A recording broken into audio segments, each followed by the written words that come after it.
Hello বন্ধুরা, আসসালামু আলাইকুম। আর অপেক্ষা নয়, এখনই রিপোর্টিংয়ের সময়। আমি আজ বাংলা লাউ, সেম আর সিসিঙ্গার গাছগুলো রিপোর্টিং করব। আমি কীভাবে মাটি মিশিয়ে দিই তাও আপনাদের দেখিয়ে দেব। এটা হচ্ছে কম্পোস্ট মেকার, যেটার ভেতরে আমি প্রতি বছরে আমার যা এই যে সবগুলো খোসা, ফল ফ্রুটের খোসা, তাছাড়া মাছের আঁশ, ডিমের খোসা, যে কোনো ধরনের ফল আমি খাই না কেন, আমি এই যে কম্পোস্ট মেকার এটার ভিতরে আমি রেখে দেই। তাছাড়া এটার ভিতরে আমি অল্প মাটিও দিই, এর সাথে দিয়ে মিক্স করে রেখে দেই। এখানে এই দেখতে পাচ্ছেন আপনারা, খুবই সুন্দর সার তৈরি হয়। এটা পচে গলে মাটির সাথে মিশে খুবই সুন্দর সার তৈরি হয়। আমি এখন এখানে এক বালতি সার তুলে নেব আমার অন্য যে মাটিগুলোর সাথে মিশিয়ে দেওয়ার জন্য। আর তাছাড়া এখানে আমি অনেকগুলি কেঁচুই দেখতে পাচ্ছি, তাছাড়া অনেকগুলি পোকাও দেখা যাচ্ছে এখানে। এই কেঁচুগুলি সার তৈরিতে খুবই উপকারী।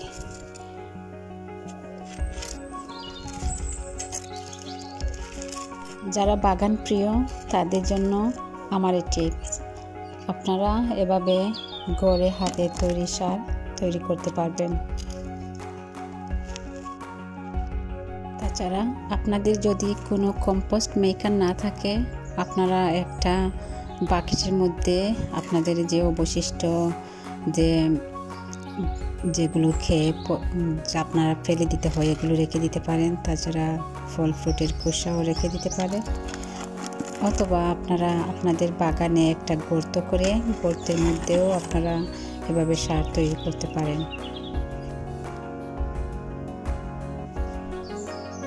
আমি এই সারগুলোকে আবার ভালো করে মিশিয়ে এগুলোকে একটু রোদে শুকিয়ে ছেঁকে নিয়ে আমি সুন্দর করে সার তৈরি করব।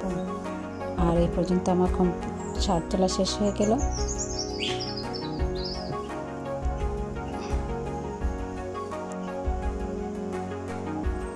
এখন আমি এখানে এগশেল ফার্টিলাইজার, যেটা আমি হাত দিয়ে বানিয়েছিলাম, সেই ডিমের গুঁড়া দিয়ে দিলাম।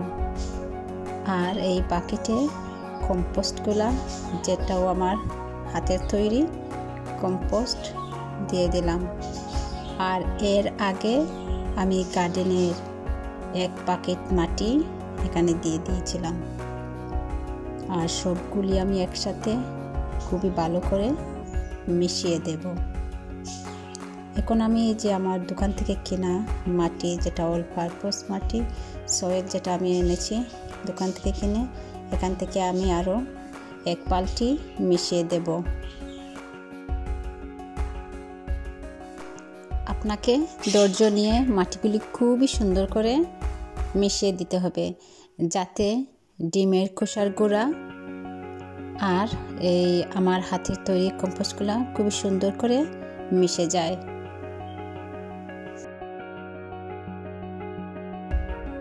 মে 26 তারিখে আমাদের এখানে খুবই শিলাবৃষ্টি হয়েছিল, যে গাছগুলি আমি গার্ডেনে লাগিয়েছিলাম, আমার গাছগুলির অবস্থা তেমন ভালো না। গাছগুলোর পাতাগুলি একেবারে ফোর করে দিয়েছে আর গাছগুলো একেবারে নেতিয়ে গেছে। আমি এখন খুবই চিন্তায় আছি আমার গাছগুলি বাঁচবে কিনা। তাই আমার কিছু গাছ রেখে দিয়েছিলাম, এই গাছগুলি আমি এখন রিপোর্টিং করব। এখানে আছে বাংলা লাউ, সিম, চিচিঙ্গা গাছ আর কিছু মরিচের চারা, যেগুলি আমি গিফট পেয়েছি। আর এগুলো আমি এখন সুন্দর করে রোপণ করে নেব। আপনাদের সিম গাছে বেশি সিম অথবা উড়ি যদি পেতে চান তাহলে সিম গাছের আগা কেটে দিবেন, এতে করে ফুল ও সবজি আসবে। ঠিক তেমন করে বাংলা লাউয়েরও আপনারা আগা কেটে দিবেন। আশা রাখি খুব সুন্দর করে ফুল ও সবজি আপনাদের গাছে আসবে।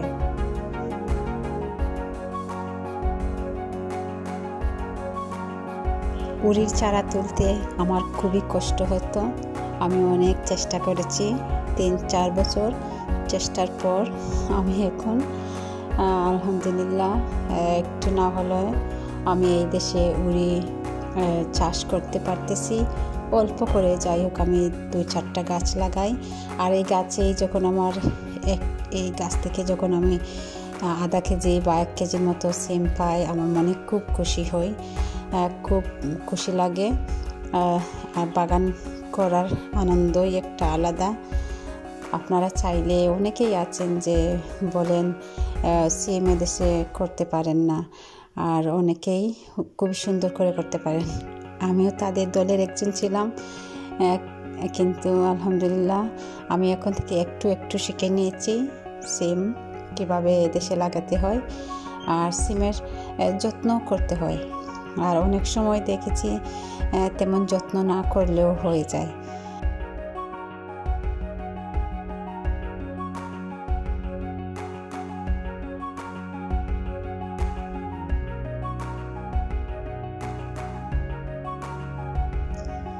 এখন আমি কঞ্চি এনে, যেটা বাঁশের কঞ্চি এনে গাছগুলিকে সুন্দর করে বেঁধে দিব, যাতে গাছগুলোর কোনো ক্ষতি না হয় আর গাছগুলো এভাবে নেতিয়ে বা ভেঙে না যায়। আশা রাখি আপনারা আমার যে পদ্ধতিগুলি অবলম্বন করবেন আর আমি যে ট্রিপস দিয়েছি এটা যদি মেনে চলেন তাহলে যারা নতুন করে বাগান করতেছেন বা যারা আগামীতে বাগান করবেন তাদের জন্য উপকারে আসবে। আমিও প্রথমে খুবই কষ্ট করেছি বাগান করার জন্য, কিন্তু আলহামদুলিল্লাহ এখন আমার তেমন কষ্ট করতে হয় না। আর এখন আমি এখানে কিছু মরিচের চারা রোপণ করে দেব, যেটা আমি গিফট পেয়েছি। অনেকেই আমাকে গিফট দিয়েছেন চারা এই বছর। আমি অসুবিধার জন্য চারা তুলতে পারিনি, কিন্তু আমার অনেকে আপা আছেন, আমার অনেকেই আত্মীয় আছেন যারা আমাকে এই চারাগুলো দিয়েছেন।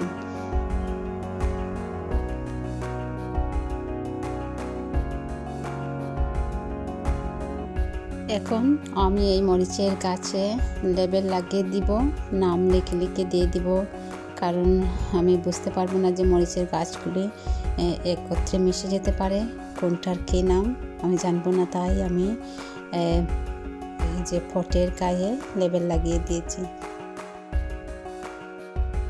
গাছগুলো রিপোর্টিং করা শেষ, এখন আমি পানি দিয়ে কাজ শেষ করে নেব। আশা রাখি আপনারা অল্প হলেও আমাদের ভিডিও থেকে উপকৃত হবেন। এই পর্যন্ত ভালো থাকুন, সুস্থ থাকুন, সবাই সব সময় প্রকৃতির সাথে থাকুন, গাছ ভালোবাসুন। শুভকামনা সবার জন্য। আল্লাহ হাফেজ।